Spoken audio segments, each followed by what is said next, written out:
All right, guys, Charlie was going through some old toolboxes in his father-in-law's garage and ran across several locks, and one of them, this one, I believe turned out to be quite a treasure. I don't think Charlie really realized it, but this is one of the Yale locks made here in the States, I don't know, a long time ago.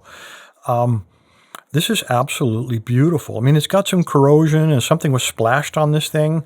But when you look at this lock, all the edges are sharp. This thing was probably never used.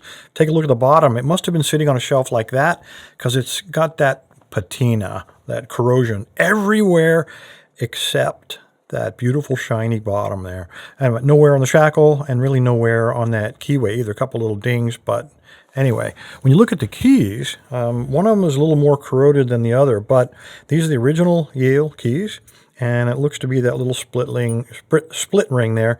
That's how they came, 2 keys. And when you look at this guy, you can even see the machine marks from the key cutter when they cut both of these keys. This has hardly been used at all. It's almost, you could almost impression this lock using what you see there. It does work perfectly. I did try it earlier, and basically you rotate it about 90 degrees and you get it open.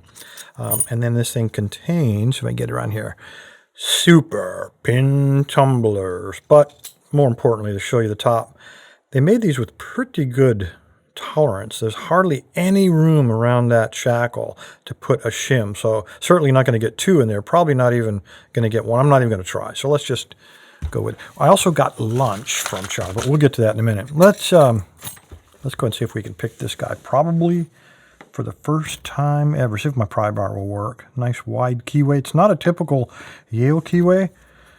Well, I mean, it is a Yale keyway, but it doesn't have that weird little tail, that very pear-centric. It's kind of straight.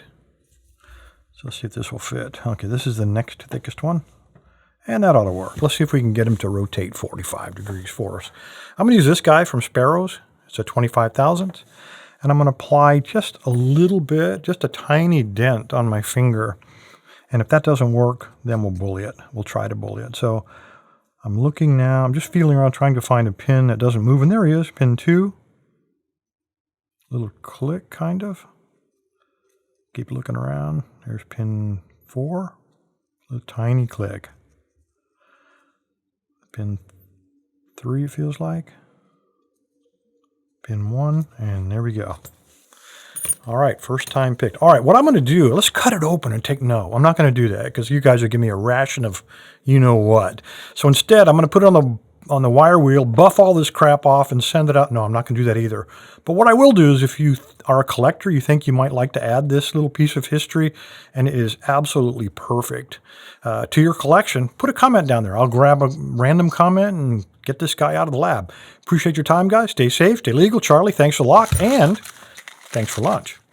Thanks, guys.